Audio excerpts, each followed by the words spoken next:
Parish of St. Elizabeth. Please join me in welcoming the Honorable Floyd O'Brien Green, Minister of Agriculture, Fisheries and Mining, and Member of Parliament for our Southwest St. Bess. Make him welcome.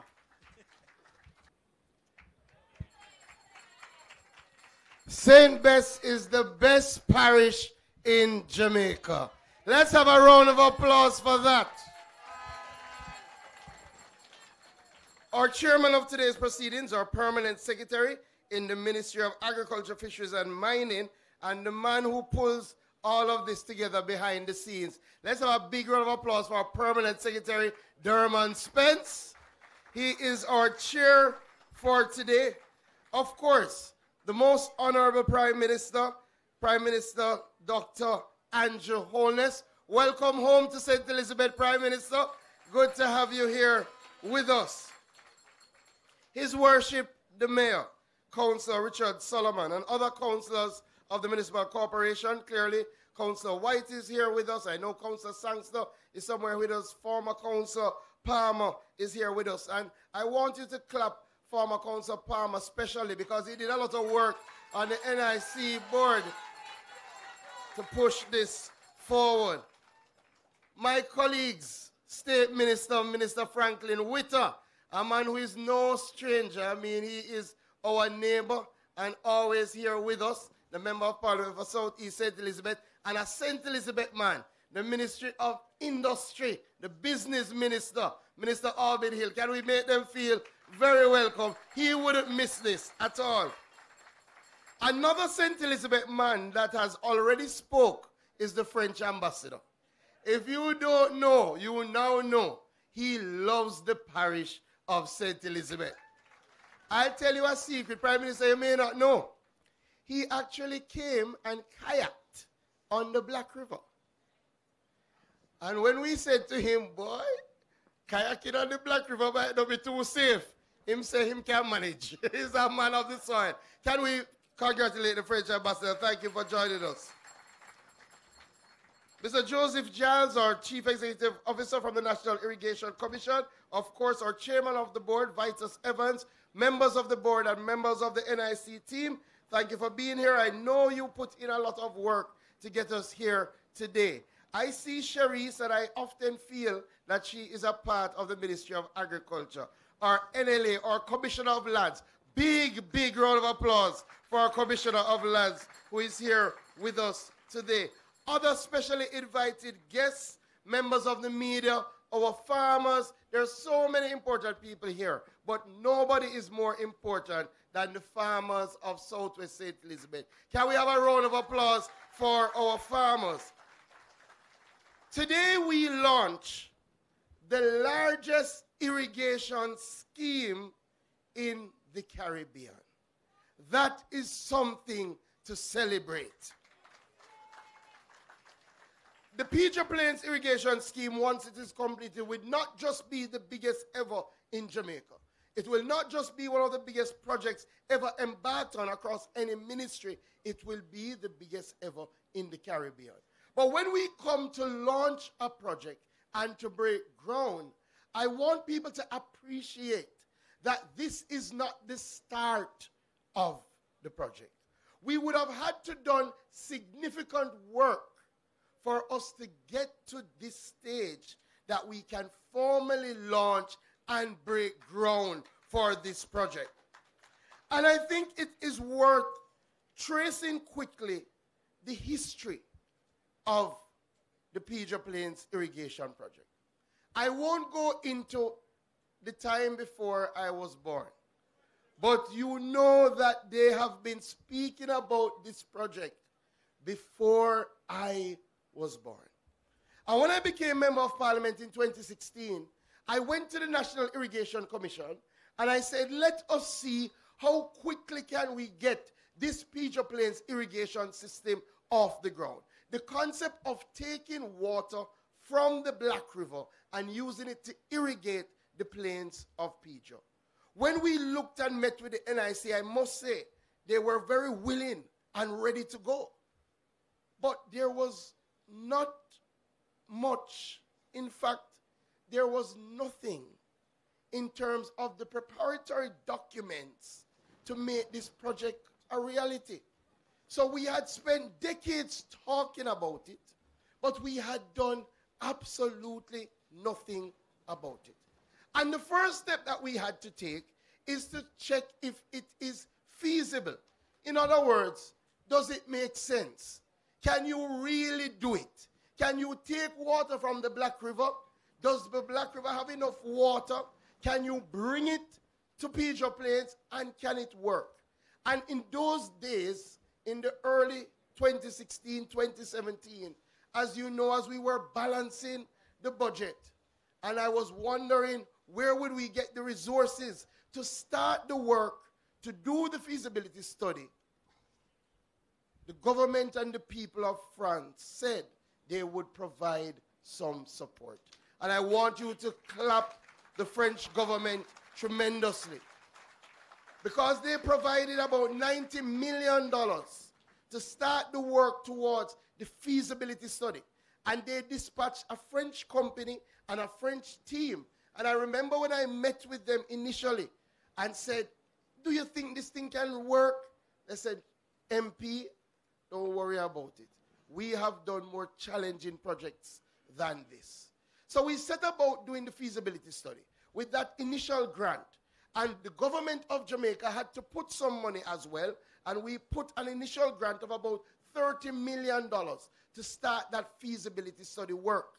That was between 2017 and 2019. Feasibility study was finished in December 2019, and I said, all right, we looked at the feasibility study, we had the meeting, they said, these things look feasible, we can start moving forward on the other studies. What are the other studies? Yes, it is feasible. You can take the water, but you have to then do an environmental impact assessment to see if you take the water from the Black River, will the Black River be able to survive? And we started the environmental impact work as soon as we finished the feasibility study. Then what would have happened in 2020? When we thought everything was good, by that time the government never needed to go to anybody else to get the money to do the environmental impact assessment. We provided those funds. Out of the blue came COVID-19. And I can tell you, during the 2.5 years of COVID-19, I began to worry, because as you channel resources to deal with healthcare, you said, will we still have the resources to treat with the Pedro Plains scheme? And this is where I want you to give our Prime Minister a big round of applause, because he said, regardless, this is a priority for the government. So even though we have to put more into healthcare, we're still going to fund the studies needed for the Pedro Plains irrigation scheme.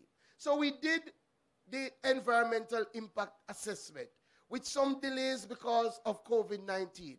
When we finished the environmental impact assessment, we moved to two other areas. One, now that we say it is feasible, now that we say it can happen, we need to know in designing the system, how much water are the farmers going to need?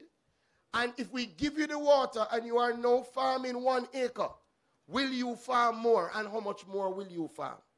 So we did a demand study, put people on the ground where we went into farms, and that demand study also geotagged all our farms across the Pedro Plains area.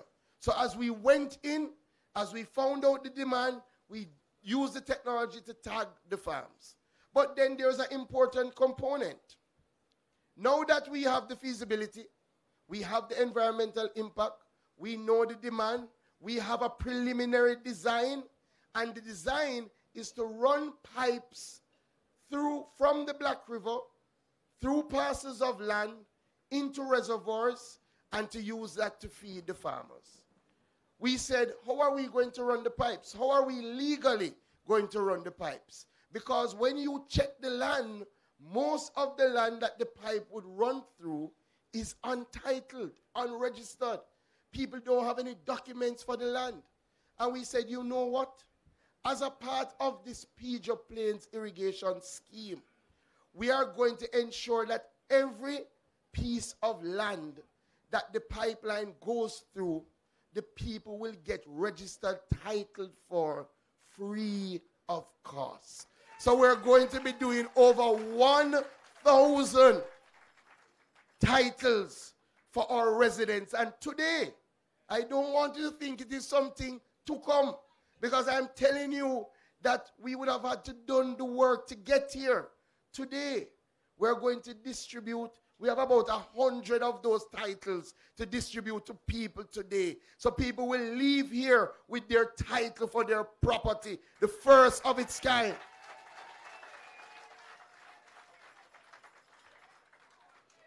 So now that we have done all of that work, we are now embarking on a different phase of the project. And this phase of the project will ensure that we start the civil work, will ensure that we finalize the designs, will ensure that we establish our project office to start running the pipes to get water to our farmers. The Pedro Plains project is the most technically robust and environmental sustainable intervention. And it will have the construction of a new intake structure on the Black River, which will be constructed at Lacovia, where we will secure a reliable water source. We will place reservoirs and pumping stations to ensure optimal flow throughout the system. It will have a pressurized trunk main and a pipe network that will deliver water directly to farm gates. Most importantly, the entire operation will be powered by a 9.7 megawatt solar photovoltaic system. Renewable energy will run the Pedro Plains irrigation system. We're going to build a fit-for-purpose operations and maintenance facility for the National Irrigation Commission. So they're going to have a brand new office and an operations center that will run not only Pedro Plains, but all the systems that we've had over the years. Additionally, the Pedro Plains irrigation project will come with agro-processing facilities that will be built and cold storage that will be built in the project area, so that as we produce more, we can store and sell. And I think that deserves a big round of applause. So I hope we appreciate that what we're doing now is embarking on a new phase. And the intake and the initial pipelines to our first reservoir will take us about 2 years. But we are starting that work this year. In fact, we're going to be setting up the project site. We have learned a lot of lessons from the Essex Valley and the SPAD. And that is why Cabinet has already approved that the Pedro Plains Irrigation Project is a national developmental project, and as such, we can treat directly with contractors so that we can move quickly. And we already, as you would have heard, have some good French firms who have provided great support. But I want you to appreciate the magnitude of this project. Before this, our biggest irrigation project was the Essex Valley. And the Essex Valley is bringing 1,200 hectares, which is about 2,500 thereabout acres of land under irrigated water support. And I think Essex Valley costs us, how much, Mr. Giles? About, in US? Okay, well, the Pedro Plains irrigation system will bring water to every area from Mountainside all the way through Brucefield, all the way through Barbary Hall, all the way through Greenfield, coming all the way up the hill, all the way through Bacon, Liquor Park, Claremont Park, all the way up to Flaggerman, all the way up to Southfield, all the way, when it is finished, up to parts of Top Hill. It is a 26 billion Jamaican project that we are embarking on today. And I think the government of Jamaica deserves a big round of applause for moving this from vision to reality. So, today is a great day for us here in Southwest St. Elizabeth. In fact, today is a great day for Jamaica. We are already the breadbasket. And the feasibility study said at minimum, we will increase production by 35% at minimum. And that was with the present levels of land that were surveyed. That Minister Hill did not account for all the additional land that will go into production. We know that down here we can not only feed Jamaica, we can help to feed the entire world. And we have the best farmers in the world. And once they get the water, they will do what they love and feed the world. So, our Prime Minister is here. And I want to say to him, many have spoken about it. Many have said they would do it. Another leader by the name of Michael said he would do it. But Andrew Michael Holness is getting it done. We do these things because at the center of our government is the people of Jamaica. And every single day we get up thinking how we can better the lives of the people of Jamaica. We will always choose Jamaica. God bless you.